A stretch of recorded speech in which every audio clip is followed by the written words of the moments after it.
نسیا نا کہنے شیر ہے جی، سعد شیر کو ہی کہتے ہیں، او سعد اور سعد ابن ابی وقاص، ہاں سعد ابن عبادہ، سعد ابن معاذ رضی اللہ عنہم اجمعین وعلیہم السلام اجمعین، تو قاضی شیر ہے۔ ہاں دیکھیں ایک ہفتہ ہو گیا پورا، کوئی بیان نہیں آ رہا، چمچوں سے بیان دلوا رہا ہے، اور وہ چمچوں کے بیان بھی کوئی 200 بندہ دیکھتا ہے، کوئی 250، جدے 250 بھی 250 ساڑھے اسٹوڈنٹ، آپ نہیں سامنے آ رہا۔ اور انٹرنل رپورٹ جو ہمارے پاس ہے، انتہائی پریشان ہے یہ لوگ، وہ کہہ رہے میر صاحب نے کہ کم پایا۔ تو یہ اگر اب یہ باہر نہیں آتا، اور یہ اکیڈمی میں جو میں نے اس کو بتایا کہ یہاں پہ آ جائے آن لائن، اور یہ خود سامنے نہیں آتا، تو چیلنج تو اس نے خود کیا تھا نا، میں نے تو نہیں سکھا کہ تو آگے کیمیالی مشین تے چڑھ جا، یہ خود چڑھا ہے۔ اس سے اندازہ لگائیں یہ صرف فیم حاصل کرنے کے لیے اس طرح کی حرکتیں کرتے ہیں، حقیقت میں ان کو پتہ ہے ان کے بزرگوں نے جو کام ڈالا ہوا ہے، نبی الاسلام کی شان میں گستاخیاں کی ہوئی ہیں۔ مجھ سے بڑا کون بریلوی رہا ہے؟ ہم نے کبھی سوچا بھی نہیں تھا، ہم تو اتنی نفرت کرتے تھے باقی لوگوں سے، یہ تو بعد میں پتا چلا کھورے ہی ہمارے گھر نکلا تھا۔ وہ بھی کیا دن تھے، ہم بھی ایک جن تھے، آج ہم دیو ہیں، ان جیدوں کے بھی پیو ہیں۔ چشتی رسول اللہ، شبلی رسول اللہ، صادق رسول اللہ، تھانوی رسول اللہ پارٹی غلام احمد قادیانی دجال کے ساتھ مناظرہ کر سکتی تھی؟ نہیں، وہ تو اڑے فراسی۔ اور دیکھیں کتنے یہ یعنی مجرم ہے کہ میرے اوپر قادیانی کا الزام لگاتے رہے اپنی چوری چھپانے کے لیے۔ قادیانی تمہارا تھا ہے، حنفی بریلوی، حنفی دیوبندی، حنفی قادیانی۔ قادیانی بغیر رفع الیدین کے نماز پڑھتا تھا جس طرح تم پڑھتے ہو، اور وہ حنفی ہے۔ ان کے اس وقت کے خلیفہ کا بیان ہے کہ ہم حنفی ہیں، اور ہم اور ہمارے سٹوڈنٹس اس طریقے پہ نماز پڑھتے ہیں جو بخاری مسلم میں لکھا ہوا ہے، رکوع میں جاتے وقت اور رکوع سے اٹھتے وقت رفع الیدین، الحمدللہ۔ اور تمہارے لیے اس سے بڑھ کر، ہمارے لیے نہیں تمہارے لیے، تمہارے جو پیران پیر تھے شیخ عبد القادر جیلانی المتوفا 561 ہجری، انہوں نے غنیت الطالبین میں نماز کا طریقہ وہی لکھا ہوا ہے جو رفع الیدین کے ساتھ ہے، بخاری اور مسلم والا، اور تم ان کے نام پہ 11ویں کھا رہے ہو اور نماز پڑھ رہے ہو قادیانیوں والے طریقے پہ۔ یہ میں باتیں کرتا ہوں نا، پھر ان کو بڑی بری لگتی ہیں، کہتے ہیں جی ہمیں کہاں جا کے ملا دیا ہے۔ تم پچھلے 15 سال سے میرے اوپر قادیانی ہونے کا الزام لگا رہے ہو، تو بھائی قرآن نے تو کہا ہے کہ سورہ شورا میں برائی کا بدلہ اسی لیول کی برائی ہے، یہ ذہن میں رکھیے گا۔ اور سورۃ النساء میں کہا کہ اللہ تعالیٰ برائی کے ساتھ ذکر کسی کے لیے پسند نہیں کرتا سوائے اس کے کہ جس پہ ظلم ہو۔ یہ ظلم کرتے ہیں نا مجھے اس دجال کے ساتھ ملا کے، کون لوگ جن کے بابوں نے اپنے ناموں کے کلمے پڑھائے ہوئے، تو دیکھیں پھر بھاگ گیا وہ، تو کتنا ڈرا ہوا ہے، کہتا میں کوئی بات کروں گا پھر چھڑ جائے گا۔ یہ ہے سچائی کی طاقت۔ ہمارے اسٹوڈنٹس کہتے تھے نا انجینئر صاحب اتنے ہارڈ لائنر کیوں ہے؟ اللہ کے بندو یہ کچا کھا جاتے ہیں مجھے، میں نے انہیں نیزے کی نوک پہ رکھا ہوا ہے، ذرا سی کوئی بات کرے گا میں اللہ کے ہاتھ پڑھا دیا گا، ایسی تیسی دوڑی، کیونکہ میں نے تو فیصلہ کر لیا نا کہ میں نے تو نبی الاسلام کے مشن کی خاطر اپنی جان رکھی ہوئی ہے ہتھیلی پہ، میں نے تو کرنا ہے ختم نبوت کا کام۔ ختم نبوت کے کام کا مطلب یہ ہے کہ نہ غلام احمد قادیانی دجال بچے گا، نہ کوئی چشتی دجال بچے گا، نہ کوئی تھانوی دجال بچے گا۔ میرے نبی سا ہے ہی کوئی نہیں، تیرے بابے تھے شاہ ہی کوئی نہیں، سب فراڈ، جھوٹ، حرام خوریاں، دین کے نام کے اوپر ان لوگوں نے اللہ اور اس کے رسول کے نام کے اوپر امت کو دھوکہ دیا عز وجل وصلی اللہ علیہ وآلہ وسلم۔ تو بھائی میں تو انتظار میں بیٹھا ہوں، اونٹ کڈو انہوں باہر، سعد رضوی نو آئے تھے، اس کا دائم امیر کہنا جی انجینئر نو کڈو، اونٹ تیرے ساتھ نے آپ بنے ہیں، اونٹ کاکا نہ کو کڈی، اسی تو توڑے وڈے نو کچھ نہیں سمجھتے۔ خادم رضوی صاحب پوری زندگی میرے کلپ دیکھ کے بھاگتے رہے، اپنے ساتھ والوں کہتے ہیں انہوں نہ چھیڑیو، انہوں نے چھیڑیو، انہوں پتا تھی کہ کھا جائے گا سارے نو، تو کھا گیا جائے، الحمدللہ، اللہ کا شکر ہے۔ تو یہ مجھے بائی چانس یاد آ گیا، کیونکہ اس وقت یہ کسٹوڈین بنے ہوئے ہیں نا، ختم نبوت کے نام کے اوپر لوگوں کو دھوکہ دے رہے ہیں۔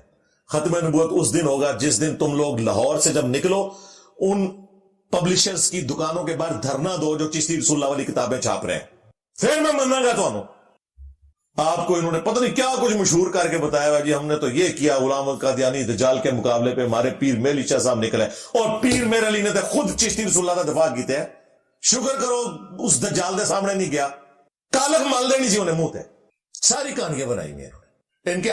تو بھائی ان لوگوں کی غلط بیانیوں، فریب زدہ عقائد اور نظریات کے لیے یہی کافی ہے کہ ابھی تک ان کی جرت نہیں ہو رہی کہ چشتی رسول اللہ، تھانوی رسول اللہ، شبلی رسول اللہ کی کتابوں کی پرنٹنگ بند کروائیں، یا ان کے اوپر مقدمے کروائیں، یا ادھر جا کے دھرنے دیں۔ اگر یہ مخلص ہوتے نا تو سب کو ایک طریقے سے آنکتے جس طرح ہم آنکتے ہیں۔ پہلی دفعہ میں نے یہ ٹرم انٹروڈیوس کروائی ہے، غلام احمد قادیانی دجال۔ یہ دجال کا لفظ میں نے آ کے جوڑا ہے، مجھ سے پہلے کوئی ان کا مولوی یہ لفظ نہیں بولتا تھا اس کے ساتھ۔ کوئی غلام قادیانی کہتا تھا، کوئی مرزا قادیانی کہتا تھا، میں نے ہمیشہ اس کا نام پورا لیا جو اس کا نام ہے، غلام احمد قادیانی دجال کا لفظ لگایا۔ یہ 29 دجالوں میں سے ایک دجال ہے جو بخاری مسلم میں حدیث ہے، قیامت اس وقت تک قائم نہیں ہوگی جب تک کہ 30 جھوٹے دجال نہ پیدا ہو جائے جن میں سے ہر شخص یہ دعوے کرے گا کہ وہ اللہ کا نبی ہے۔ اور یہی حدیث ابو داؤد اور ترمذی میں ہے، اس میں آگے الفاظ ہیں انا خاتم النبیین لا نبی بعدی، میں خاتم النبیین ہوں، میرے بعد کوئی نبی نہیں ہے۔ قادیانیوں کو علمی طور پہ اگر کسی نے للکارا ہے تو اللہ کے فضل سے اس فقیر نے للکارا ہے۔ میری ویڈیوز آپ دیکھ لیں، قادیانیوں کو مسلمان بنانے والی ویڈیو، وہ ایک 40 منٹ کی ویڈیو کسی بھی شخص کو ختم نبوت کے حوالے سے صحیح عقیدہ بتا سکتی ہے۔ اس کے علاوہ ویڈیوز ہیں، کشف اور الہام کے اوپر میری ویڈیوز ریکارڈ ہے، ختم نبوت کے عقیدے کے اوپر ریکارڈ ہے اللہ کے فضل سے۔ تو یہ کہ جنگ کے اندر جھونک دیا، اس کی وجہ سے افغان عوام ادھر رہتی ہو یا وہاں رہتی ہو، وہ پاکستان سے نفرت کرتی ہے، پاکستانیوں سے نہیں، پاکستان کی پالیسیز سے۔ اور ظاہر ہے کہ ہم بھی ان کی جگہ ہوتے ہیں تو یہ نیچرل ہے۔ اور اس کی پھر ایگزیجریشن یہ ہوئی کہ یہاں پہ ٹی ٹی پی بن گئی اور انہوں نے پاکستانی فوج کو شہید کرنا شروع کر دیا، عوام کے اوپر حملے کرنے شروع کر دیے اور پولیس کے اوپر حملے کرنے شروع کر دیے، جس کے اگینسٹ پھر ضرب عضب اور رد الفساد اور یہ سارے آپ کو پتہ ہے آپریشنز ہوئے۔ جب افغانستان سے امریکہ چلا گیا 15 اگست 2021 کو آفیشلی اناؤنسمنٹ ہوئی ان کی، تو پاکستان یہ امید کر رہا تھا کہ ٹی ٹی پی جو ہے ان کو ٹی ٹی اے یعنی تحریک طالبان افغانستان کنٹرول کرے گی، ایٹ لیسٹ پاکستان کے اندر اب وہ کارروائیاں چھوڑ دیں۔ اور اس میں ٹی ٹی پی کے بھی کئی دہشت گرد ایسے تھے جو امریکہ کی جیلوں میں تھے۔ افغانستان کو جب آزادی ملی امریکہ سے تو ان جیلوں سے وہ لوگ بھی چھوٹ گئے۔ اب پاکستان کی ڈیمانڈ تھی کہ ان لوگوں کو ہمارے حوالے کریں، انہوں نے ہمارے حوالے نہیں کیا۔ پاکستان نے پھر بھی صبر کا مظاہرہ کیا کہ ٹھیک ہے اپنے پاس بھی رکھنا ہے تو انہیں لگام دے کے رکھے۔ لیکن آپ کو پتا ہے کہ پچھلے کچھ عرصے سے دہشت گردی کے واقعات کتنے زیادہ ہو گئے بلوچستان کے اندر، ناردرن ایریاز کے اندر۔ ابھی یہ حالیہ واقعہ جو ہوا میاں والی میں، جس کی ساری تفصیلات میڈیا میں نہیں آئی اور میں بھی بتا کے آپ کا دل دکھی نہیں کرنا چاہتا، اس کے بعد پھر پاکستانی فوج جو ہے نا انہوں نے کہا کہ اب ہم اس حوالے سے کلیئر سٹانس لیں گے، حالانکہ ان کو پہلے ہی پتا ہونا چاہیے تھا۔ دیکھیں افغان امور کے جو ماہر ترین صحافی ہیں نا پاکستان میں، بلکہ میں کہتا ہوں پورے سب کانٹیننٹ میں، وہ سلیم صافی صاحب ہیں۔ آپ پچھلے 10 سال کے ان کی جتنی بھی گفتگو اٹھا کے دیکھیں، وہ پہلے دن سے یہ کہہ رہے ہیں کہ ٹی ٹی اے اور ٹی ٹی پی میں کوئی فرق نہیں ہے، ایک ہی سکے کے دو رخ ہے۔ کیونکہ ٹی ٹی پی تو بنی اس بنیاد کے اوپر تھی کہ افغانستان کے اندر امریکہ کیوں آیا اور پاکستانی فوج نے ان کا ساتھ کیوں دیا۔ تو یہ کیسے ہو سکتا تھا کہ ٹی ٹی پی اور ٹی ٹی اے ایک دوسرے سے الگ ہوں؟ وہ افغان طالبان کی سپورٹ میں پاکستان سے لڑ رہے تھے۔ باقی ان کا جو غلو ہے وہ اپنی جگہ، وہ آپ کو پتا ہے سب سے زیادہ میں ہی اس طرح کے نان اسٹیٹ ایکٹرز، خواہ وہ طالبان میں ہوں خواہ وہ باقی جماعتوں میں ہوں، مذہبی یا سیاسی جماعتوں میں تو اس طرح کی کسی بھی سٹرگل کو جائز نہیں سمجھتا۔ میں اس دور میں بھی جائز نہیں سمجھتا تھا جب ہماری اسٹیبلشمنٹ نے ان کو گود میں لے کے جہادی تنظیمیں بنائی ہوئی تھی اور کشمیر میں جہاد ہو رہا تھا، میں تو اسے بھی فراڈ سمجھتا تھا کہ یہ ہمارے گھاٹے فٹ ہوگا۔ اور میری ویڈیوز ریکارڈ ہے، یہ نہ سمجھے کہ یہ میں زبانی کلامی باتیں کر رہا ہوں، یوٹیوب تو جھوٹ نہیں نہ بولتی، 2012-13 کی میری ویڈیوز اٹھا کے دیکھ لیں۔ لیکن بہرحال ان کو سمجھ لیٹ آئی، اب جب یہ آئی ہے تو اب انہوں نے کہا ٹھیک ہے پھر اب ہم ان کو اپنے طریقے سے جواب دیں گے، کیونکہ الٹیمیٹلی جو طالبان ہیں افغانستان والے انہوں نے کہا جی آپ اپنے معاملات کو خود دیکھیں، چٹا جواب دے دیا۔ ان کا اچھا پھر ہم دیکھیں گے نا تو پھر ہم یہ دیکھیں گے کہ جتنے یہاں پہ غیر قانونی لوگ آباد ہیں آپ کے، ہم ان کو واپس کریں گے۔ ظاہر ہے یہ جینوئن رائٹ تھا پاکستان کا۔ اب اس میں آلموسٹ 2.25 لاکھ کے قریب ایسے افغانی بھی ہیں جن کے شناختی کارڈ جعلی ہیں، ان میں سے کئی پاکستان میں رہ رہے ہیں اور پاکستان کے شناختی کارڈ سے دوسرے ملکوں میں آباد ہیں، ان کے شناختی کارڈ بھی سارے کینسل ہو گئے، اب ظاہر وہ وہاں سے بھی نکالے جائیں گے۔ اسی وجہ سے افغانیوں کے دل میں پاکستانیوں کے لیے یا پاکستان کی گورنمنٹ کے لیے نفرت آئی.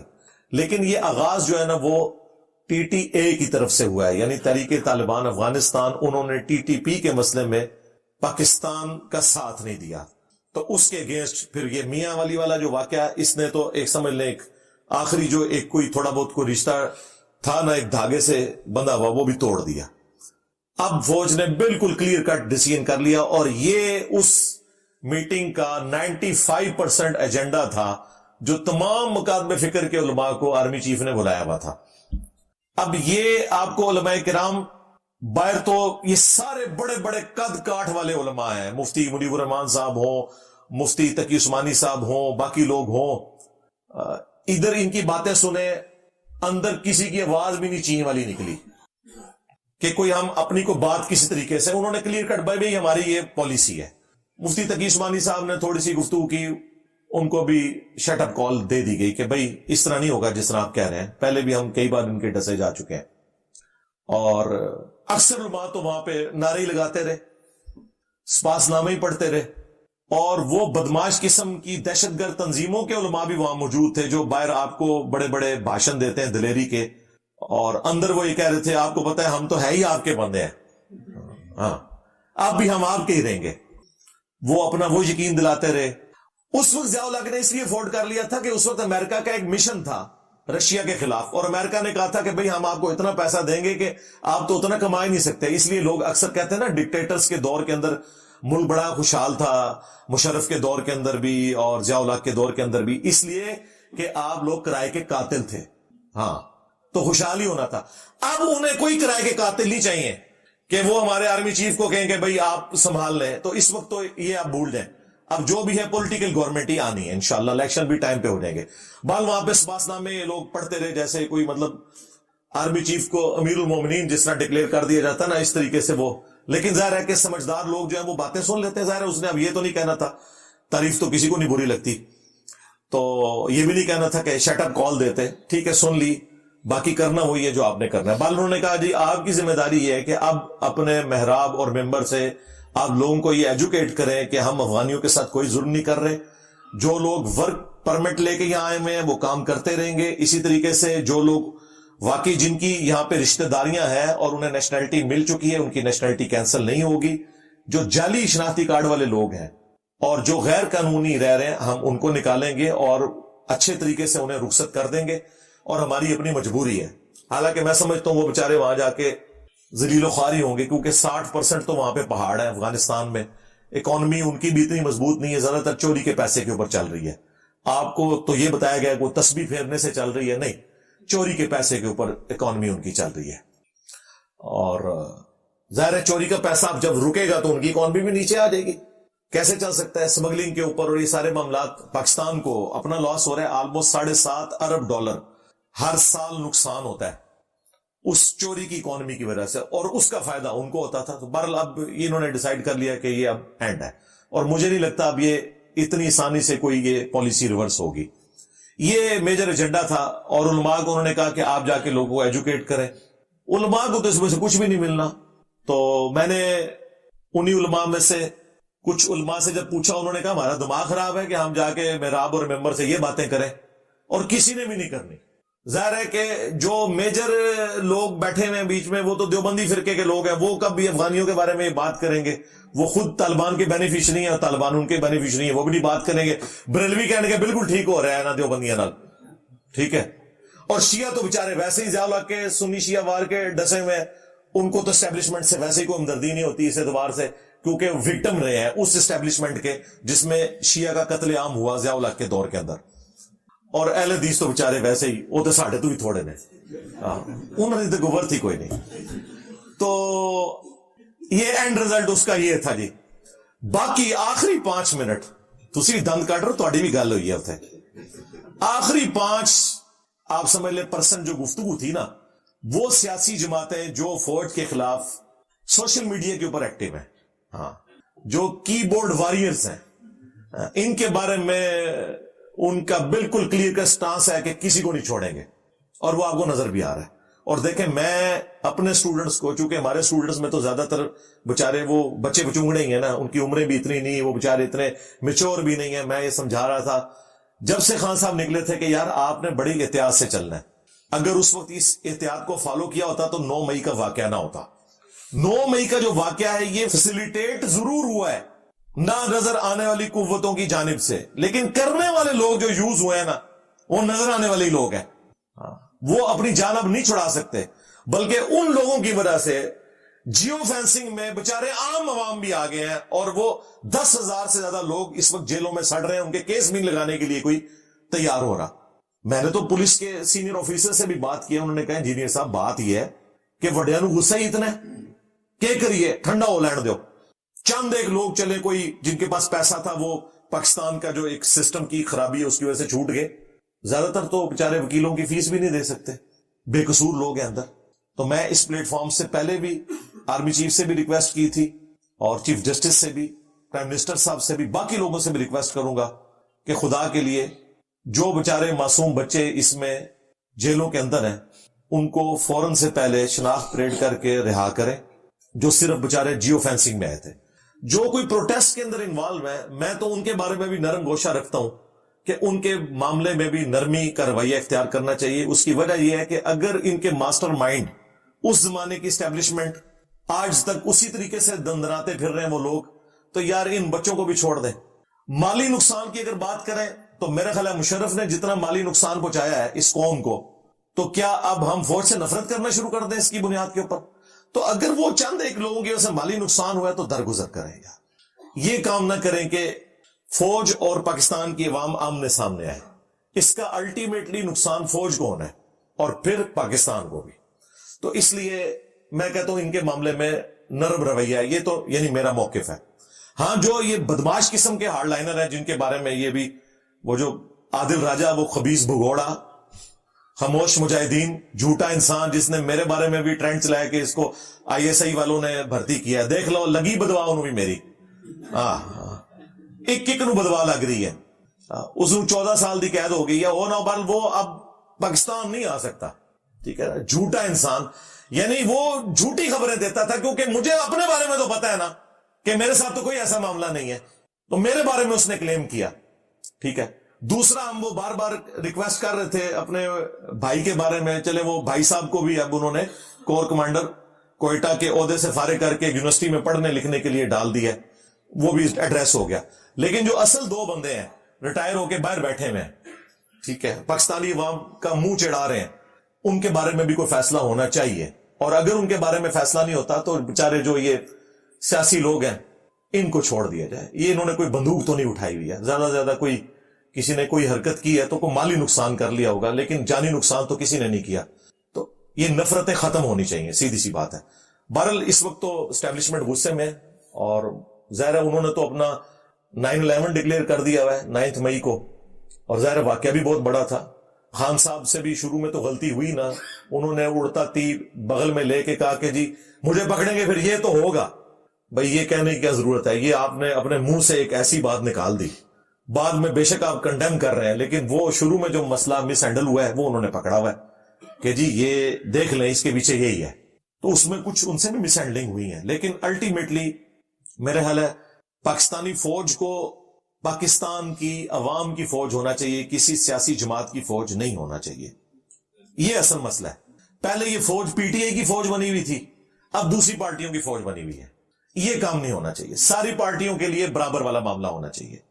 ہم تو اس پلیٹ فارم سے کوئی بندے بھرتی نہیں کریں گے، ہم کوئی پروٹیسٹ نہیں کریں گے، کوئی روڈ بلاک نہیں کریں گے، لیکن اپنی زبان کے ذریعے حق بات ضرور کرتے رہیں گے تاکہ اپنے بڑوں کو یہ چیز ریئلائز کرواتے رہیں کہ یار تم نے مرنا ہے، کسی کے ساتھ ظلم نہیں ہونا چاہیے.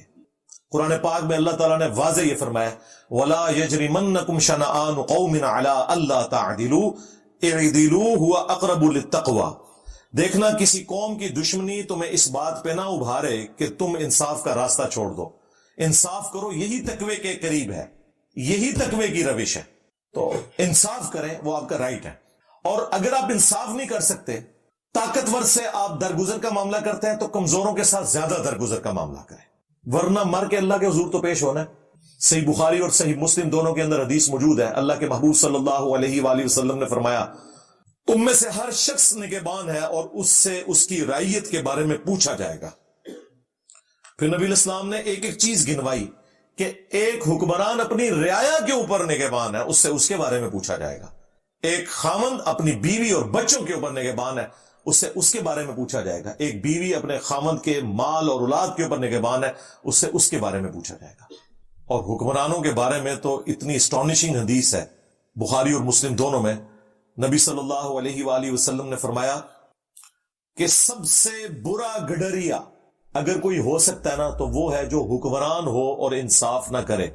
ایسا شخص جنت کی خوشبو بھی نہیں پائے گا جو حکمران تھا اور اس نے انصاف نہیں کیا۔ جنت میں جانا تو دور کی بات، خوشبو بھی نہیں پائے گا۔ اچھا، یہاں پہ لوگوں کو شوق بڑا ہے شیروانی پہننے کا، ہاں جی، اسی طریقے سے وہ گونے پہننے کا جو ججوں نے پہنی ہوتی ہیں، اس طریقے سے یہ فوجیوں کے بیج لگوانے کا، لیکن پتہ نہیں کہ اس کے ساتھ ہمیشہ کی ناکامیاں یا کامیابیاں جڑی ہوئی ہیں۔ اگر انصاف کیا تو وہ بخاری مسلم میں حدیث ہے 7 لوگوں کو اللہ کے عرش کا سایہ نصیب ہوگا قیامت کے دن، جس دن کوئی اور سایہ نہیں ہوگا۔ ان میں پہلا شخص وہ ہے جو عادل حکمران ہوگا، عدل کرنے والا۔ یہ جج جو ہے نا دنیا میں، یہ اللہ کی کرسی پہ بیٹھے ہوئے، اگر انصاف کریں گے سب سے پہلے یہ لوگ جنت میں جانے والے ہیں، اور اگر یہ ناانصافی کریں گے تو ان کو اللہ کے عذاب سے بچانے والا کوئی نہیں ہے۔ یعنی جو بھی ڈومیننٹ پوسٹ ہے، خواہ وہ جج ہوں، جرنیل ہوں، پرائم منسٹر ہوں، سب سے بڑھ کر تو پرائم منسٹر چونکہ وہ عوامی نمائندہ ہے، وہ سب سے پہلے اکاؤنٹیبل ہے۔ اسی لیے تو دیکھیں سیدنا عمر نے خالد ابن ولید کو آرمی چیف کے عہدے سے وہ اتار دیا تھا، کیونکہ وہ بعض اوقات امیر المومنین کی انسٹرکشنز کا انتظار کیے بغیر اگلی ایکٹیویٹی پرفارم کرتے تھے۔ حضرت عمر نے کہا کہ نہیں، جو بھی تم ایکٹیویٹی پرفارم کرتے ہو الٹیمیٹلی میں اللہ کے حضور پکڑا جاؤں گا۔ تمہاری کسی ایکٹیویٹی جو غلط بھی ہو جائے میں اللہ کو کیا جواب دوں گا۔ ان کا ڈیسیژن بالکل اپنی جگہ درست تھا۔ اور پھر انہوں نے یہ بھی کہا کہ دیکھو اب تو یہ شام کی سرزمین فتح ہو چکی ہے، اب ہمیں کوئی فوجی گورنر نہیں وہاں چاہیے۔ دیکھ لیں حضرت عمر بھی کتنے ڈیموکریٹک تھے، وہ کہتے تھے فوجی نہیں حکومت چلا سکتے۔ ہاں، انہوں نے کہا ابو عبیدہ ابن جرح کو بھیجوں گا جس کی رسول اللہ کے ساتھ صحبت ہے، وہ سیاسی معاملات کو چلا سکتے ہیں، کیونکہ تم تلوار کی زبان سے بات کرو گے، تلوار سے آپ عوام کو نہیں قابو کر سکتے۔ اس کے لیے ڈاکٹرن کی ضرورت ہوتی ہے، سیاسی سمجھ بوجھ کی ضرورت ہوتی ہے۔ تو لوگوں کو تو پتہ ہی نہیں ہے کہ جی حضرت عمر نے کوئی جذباتی ڈیسیژن کیتا ہے، بالکل صحیح ڈیسیژن کیتا سی، بالکل صحیح ڈیسیژن کیا تھا انہوں نے۔ حضرت عمر اتنے سمجھدار تھے، انہوں نے پولیس کا محکمہ علادہ کر دیا۔ انہوں نے کہا جو فوجی بارڈروں پہ کافروں کے خلاف لڑ رہے ہیں نا وہ پولیس میں بھرتی نہیں ہوں گے، کیونکہ یہ تلوار کی زبان سے بات کرتے ہیں۔ پولیس میں وہ بندہ ہونا چاہیے جو عوامی آدمی ہو۔ ویسے اب ہماری پولیس کا بھی ڈنگ کافی حد تک نکل چکا ہے۔ ہاں میں بتاؤں، ہمارا تو چونکہ بڑے عرصے سے انٹریکشن ہے نا، تو میرا تو بڑا اچھا تجربہ رہا ہے اس حوالے سے۔ کافی حد تک اب پڑھے لکھے نوجوان بچے آ رہے ہیں اور وہ ان ٹریننگ بھی بڑی اچھی ہو رہی ہے، پہلے بھی ہوتی تھی لیکن وہ اس ماحول میں آگے خراب ہو جاتے تھے، لیکن اب کافی بہتری آ رہی ہے۔ جب سے ڈاکٹر عثمان صاحب آئے ہیں انہوں نے تو وہ سارے کا سارا ایک سلسلہ، ایک پڑھا لکھا بندہ آیا، کافی بہتری وہ لے کے آئے، لیکن ابھی بھی بہت بہتری کی ضرورت ہے۔ لیکن یہ حضرت عمر کا ویژن دیکھیں کہ فوجی کوئی پولیس کی ڈیوٹی نہیں کرے گا، کیونکہ پولیس میں وہ بندہ ہونا چاہیے جو گفتگو کر کے اگلے بندے کو قائل کر سکے، یہ نہیں کہ بات بات پہ اسلحہ نکال لے۔ تو یہ ہمارے بڑوں کا ایک ویژن تھا۔ تو ہم ظاہر ہمارے لیے تو رول ماڈل خلفائے راشدین ہی ہے نا، جنہوں نے اتنی بڑی بڑی حکومتیں چلائی ہیں بڑی کامیابی کے ساتھ، اور دنیا سے اس حال میں گئے ہیں کہ انہوں نے اس سسٹم سے کوئی بینیفٹ حاصل نہیں کیا، اسی طریقے سے چٹائی پہ زندگی گزری ہے اور دنیا سے چلے گئے اور دنیا میں اپنا نام چھوڑ کے گئے، رضی اللہ عنہم اجمعین وعلیہم السلام اجمعین، آمین۔ تو ہم وقتاً فوقتاً ان چیزوں کو اس لیے ہائی لائٹ کرتے ہیں کہ تاکہ بڑوں تک ہماری آواز پہنچتی رہے اور وہ اس اعتبار سے سوچتے رہے کہ ہم سے کوئی ایسا غلط کام نہ ہو کہ اللہ کے حضور ہماری پکڑ ہو جائے۔ وائزین کا کام یہی ہے، ہمیں نبی الاسلام نے یہی سکھایا، کنتم خیر امت اخرجت للناس تأمرون بالمعروف وتنہون عن المنکر وتؤمنون باللہ۔ تم بہترین امت ہو اس لیے کہ تم لوگوں کو نیکی کی طرف بلاتے ہو اور برائی سے روکتے ہو اور اللہ پر ایمان لاتے ہو۔ ایمان بعد میں ذکر کیا، نیکی کا حکم اور برائی سے روکنا پہلے ذکر کیا۔ تو یہ وائزین کا یہی کام ہے کہ وہ اپنی زبان سے کم از کم برائی کو روکیں گے، حکمران کا کام ہے وہ ہاتھ سے روکے گا۔ وہ صحیح مسلم میں حدیث ہے، نبی صلی اللہ علیہ وآلہ وسلم نے فرمایا کہ ہو سکے تو اپنے ہاتھ سے برائی کو روکو، جو حکمرانوں کا کام ہے، جن کے ہاتھ میں سلطہ ہے، گورنمنٹ ہے۔ ہاتھ سے نہیں روک سکتے تو زبان سے روکو، جو وائزین کا کام ہے۔ زبان سے بھی نہیں روک سکتے تو کم از کم دل میں برائی کو برا سمجھو۔ لیکن ساتھ ہی فرمایا ذالک اضعف الایمان، یہ پھر ایمان کا سب سے کمزور درجہ ہے، دل میں برا جاننا، یہ کمزور سا دھاگا ہی ہے، اس لیے ایٹ لیسٹ زبان سے روکنا چاہیے۔ ہمارے استاد ڈاکٹر اسرار صاحب رحمہ اللہ کہا کرتے تھے گونگے شیطان نہیں بننا چاہیے، کم از کم زبان ضرور کھولو۔ کہ اسے قتل کیا جائے سوائے 3 وجوہات کی بنا پر۔ نمبر 1، جان کے بدلے جان، یعنی اگر اس نے کسی کو قتل کیا ہے تو اس کے بدلے میں اس کو قتل کیا جائے گا۔ دوسرا، آپ صلی اللہ علیہ وسلم نے فرمایا شادی شدہ زانی مرد و عورت ان کو بھی قتل کیا جائے گا سنسار کر کے، یعنی پتھروں کی بارش کر کے، ان کے اوپر پتھر مار کر، زمین میں گڑھا کھود کر۔ اور تیسرا، آپ صلی اللہ علیہ وسلم نے فرمایا کہ جو شخص مرتد ہو کر جماعت کو چھوڑ کر الگ ہو جائے، یعنی فساد فی الارض کرنے والا۔ تو یہ یہاں پر کلیئر کٹ آیا کہ شادی شدہ مرد و عورت اگر زنا کریں گے ان کی سزا جو ہے وہ قتل ہوگی، سنسار۔ اس پہ اہل سنت اور اہل تشیع بلکہ پوری انسانیت کا اجماع ہے۔ یہود و نصارہ کے ہاں بھی تورات کے اندر، انجیل کے اندر آیات پائی جاتی ہیں، ایون ہندوؤں کی کتابوں کے اندر بھی یہ آیات اس قسم کی موجود ہیں، جو ان کے بقول جو ہے وہ اللہ تعالیٰ کی طرف سے ریویلڈ ہے، اس لیے میں آیت کا لفظ اس کے لیے بول رہا ہوں۔ دوسری حدیث بھی صحیح بخاری اور صحیح مسلم کی متفق علیہ حدیث ہے، اور مشکات میں اس چیپٹر میں پہلی حدیث یہی ہے 3555 مشکات میں، اور بخاری مسلم دونوں میں ہے کہ آپ صلی اللہ علیہ وآلہ وسلم کے سامنے ایک زنا کا مقدمہ پیش ہوا۔ ایک کنوارے لڑکے نے ایک شادی شدہ عورت کے ساتھ زنا کیا، تو آپ صلی اللہ علیہ وآلہ وسلم نے اس کنوارے لڑکے کو 100 کوڑے لگوائے اسی سورۃ النور کی آیات کے تحت، اور 1 سال کے لیے جلا وطن کر دیا، یعنی اس کو آپ سمجھ لیں کہ اس کے علاقے سے 1 سال کے لیے نکلنے کا حکم دے دیا، اور اس عورت کو رجم کیا گیا، سنسار کیا گیا۔ اور ظاہر ہے یہ دہشت کے لیے اتنی سخت سزا۔ تیسری حدیث بھی بخاری اور مسلم کی متفق علیہ حدیث ہے، مشکات میں 3559 3559 ہے، اور بخاری مسلم دونوں میں موجود ہے کہ ایک یہودی مرد و عورت کا جو شادی شدہ تھے ان کے زنا کا مقدمہ آپ صلی اللہ علیہ وآلہ وسلم کے سامنے پیش کیا گیا۔ تو آپ نے فرمایا کہ تم تورات لے کر آؤ، تورات میں تم کیا پاتے ہو؟ تو انہوں نے جھوٹ بول دیا یہودیوں نے، انہوں نے کہا کہ تورات میں تو یہ ہے کہ ان کو ہم جو ہے وہ کوڑے ماریں گے اور ان کو جو ہے وہ پبلکلی ذلیل کریں گے۔ تو آپ نے فرمایا رجم کے بارے میں کیا پاتے ہو تورات میں؟ انہوں نے کہا جی رجم کی تو سزا نہیں ہے۔ تو آپ صلی اللہ علیہ وآلہ وسلم نے تورات منگوائی، اور تورات کے سب سے بڑے عالم اس وقت تک اسلام قبول کر چکے تھے، سیدنا عبداللہ ابن سلام، جن کا ذکر قرآن میں اشارتاً سورۃ الاحقاف میں موجود ہے، تو جن کے بارے میں بخاری میں حدیث ہے کہ کس نے روئے عرش پہ چلتا پھرتا کوئی جنتی دیکھنا ہے تو عبداللہ ابن سلام کو دیکھ لیں، یہ وہ ہے رضی اللہ تعالیٰ عنہ وعلیہ السلام۔ تو عبداللہ ابن سلام کو آپ صلی اللہ علیہ وسلم نے بلوایا، ظاہر ہے کہ آپ تو پڑھنا نہیں جانتے تھے، یہ آپ کی خصوصیت تھی، آپ امی تھے، تو انہوں نے تورات پڑھنی شروع کی، اور جن آیات کے اندر رجم کا حکم تھا اس پہ ہاتھ رکھ لیا۔ تو عبداللہ ابن السلام رضی اللہ تعالیٰ عنہ نے کہا کہ اپنا ہاتھ اٹھاؤ، بتاؤ اس کے نیچے کیا لکھا ہے۔ تو اس نے کہا کہ اے محمد صلی اللہ علیہ وسلم، ہم تصدیق کرتے ہیں آپ کے اس صحابی کی، واقعی تورات کے اندر بھی سزا رجم کی لکھی ہے، اور یہ آج تک موجود ہے۔ چوتھی حدیث اسی کانٹیکسٹ میں صحیح بخاری اور صحیح مسلم کی متفق علیہ حدیث ہے۔ آپ دیکھ لیں یہ ساری متفق علیہ احادیث ہیں، ایبسولوٹلی بخاری میں نہیں ہے کوئی، نہ مسلم میں، بخاری مسلم دونوں میں، اور مشکات میں اس کا نمبر ہے 3560 اسی چیپٹر میں، کہ ایک صحابی آپ صلی اللہ علیہ وسلم کے پاس آئے، انہوں نے کہا کہ یا رسول اللہ صلی اللہ علیہ وسلم مجھ سے زنا ہو گیا۔ تو آپ نے اپنا چہرہ انور ان سے پھیر لیا۔ یہ میں نے کئی لیکچرز میں کہا کہ صحابہ سے زنا بھی ہوئے، باقی معاملات بھی ہوئے، لیکن انہوں نے کبھی حضور پہ حدیث نہیں گھڑی۔ تو کئی لوگوں نے کہا یہ کیا کہہ رہا ہے؟ تو یہ حدیث بخاری مسلم میں موجود ہے۔ تو میں اس لیے حوالہ دے رہا ہوں کہ اس طرح کے معاملہ، ظاہر انسان تھے نا، وہ فرشتے تو نہیں تھے، نہ وہ پیغمبر تھے، غلطی ہو سکتی تھی ان سے۔ پھر وہ جو ہے دوسری طرف سے کہا یا رسول اللہ صلی اللہ علیہ وسلم مجھ سے زنا ہو گیا، آپ نے رخ انور پھیر لیا، یعنی آپ نے اس کو اوائڈ کیا۔ 4 دفعہ جب اس نے اپنے خلاف گواہی دی تو آپ صلی اللہ علیہ وآلہ وسلم نے پوچھا کہ تم پاگل تو نہیں؟ اس نے کہا یا رسول اللہ میرا ذہنی توازن ٹھیک ہے۔ پھر آپ صلی اللہ علیہ وسلم نے فرمایا شادی شدہ ہو؟ انہوں نے کہا یا رسول اللہ جی ہاں۔ تو پھر آپ صلی اللہ علیہ وسلم نے اسے رجم کروا دیا، سنسار کروا دیا، اور پھر آپ صلی اللہ علیہ وسلم نے اس کے لیے کلمہ خیر فرمایا، اور خود آپ صلی اللہ علیہ وسلم نے اس کے لیے نماز جنازہ بھی پڑھائی، اس کے لیے دعا فرمائی۔ الحمدللہ یعنی یہ نہیں ہے کہ اب وہ اس نے توبہ کر لی تو اب اس کو بعد میں بھی مطعون کیا جائے گا، ایسا نہیں۔ پانچویں حدیث بھی بخاری اور مسلم کی متفق علیہ حدیث ہے، اور مشکات میں 3561 ہے، اور مشکات ہی میں 3562 بھی ہے، مسلم کے حوالے سے ڈیٹیل سے اور بخاری مسلم دونوں کے حوالے سے۔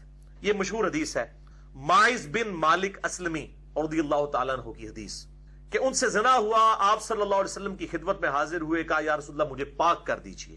تو آپ صلی اللہ علیہ وسلم نے فرمایا جاؤ اللہ تعالیٰ سے معافی مانگو، توبہ کرو، اللہ تعالیٰ معاف کرنے والا ہے۔ یعنی آپ نے وائڈ کیا۔ اس سے آپ کو یہ پتا چلے گا اسلام کنڈیم کرتا ہے کہ اس کو پبلکلی رپورٹ بھی کیا جائے۔ اب کسی زنا ہو گیا وہ توبہ کر لے، دیٹس اینف، ضروری نہیں اس کے اوپر حد جاری کی جائے جب تک کہ پبلکلی عدالت میں معاملہ رپورٹ نہ ہو جائے، جو میں نے شروع میں بتایا۔ اس کو پھر صبر نہیں آیا، دوبارہ حاضر خدمت ہوا، یا رسول اللہ مجھے پاک کر دیجیے۔ آپ فرمایا جا اللہ سے توبہ کر، اللہ معاف کرنے والا ہے۔ 4 دفعہ ایسا ہوا تو آپ صلی اللہ علیہ وآلہ وسلم نے، اب ظاہر عدالت میں معاملہ آ گیا، 4 دفعہ اس نے گواہی دے دی، قرآن میں بھی آیا 4 دفعہ گواہی، 4 دفعہ خود اس نے اپنے اوپر گواہی دے دی۔ تو آپ صلی اللہ علیہ وآلہ وسلم نے فرمایا اسے چیک کرو، یہ پاگل تو نہیں ہے، مجنون تو نہیں ہے؟ کہا گیا نہیں یا رسول اللہ صلی اللہ علیہ وسلم۔ فرمایا اس نے شراب تو نہیں پی ہوئی کہ نشے کی حالت میں نہ ہو تو یہ کام کر رہا ہو، اس نے نہ کیا ہو؟ تو لوگوں نے اس کے منہ کو آ کے سونگا، اسمیل لی، تو کہا کہ نہیں یا رسول اللہ صلی اللہ علیہ وآلہ وسلم، اس نے شراب بھی نہیں پی ہوئی۔ تو آپ صلی اللہ علیہ وسلم نے اسے سنگسار کروا دیا، اور اس کے بعد آپ صلی اللہ علیہ وسلم نے اس کے لیے دعائے مغفرت کی، اور آپ صلی اللہ علیہ وآلہ وسلم نے فرمایا کہ اس نے ایسی توبہ کی ہے کہ اگر یہ توبہ ایک جماعت کے اوپر تقسیم کر دی جائے تو ان کی مغفرت کے لیے کافی ہو جائے، جو اس نے توبہ کی ہے سچے دل کے ساتھ۔ پھر کچھ ہی عرصے کے بعد ایک عورت آ گئی، یعنی جس کے ساتھ انہوں نے یہ معاملہ کیا ہوا تھا، تو آپ صلی اللہ علیہ وسلم نے اس کو بھی اوائڈ کیا، کہا جا اللہ سے توبہ کر۔ اس نے کہا یا رسول اللہ علیہ وسلم آپ میرے ساتھ وہی سلوک کر رہے ہیں جو آپ نے ماعز کے ساتھ کیا تھا، حالانکہ میں تو حاملہ ہو چکی ہوں، میرے تو زنا والے معاملے میں اب کوئی شک بھی نہیں رہ گیا۔ تو آپ صلی اللہ علیہ وسلم نے فرمایا کہ اس طرح کرو کہ تم وضع حمل کا انتظار کرو، یہ بچہ پیدا ہو جائے۔ بچہ پیدا ہوا، پھر آپ کی خدمت میں حاضر ہوئی۔ آپ دیکھیں جناب اتنا عرصہ اس نے سولی پہ سمجھیں کہ کاٹا ہے، یا رسول اللہ صلی اللہ علیہ وسلم مجھے پاک کر دیجئے۔ آپ نے فرمایا کہ اس عورت کو کہو کہ اب یہ اس بچے کو دودھ پلائے، کم از کم اس قابل کرے کہ یہ روٹی کھانے والا ہو جائے، 2 سال تک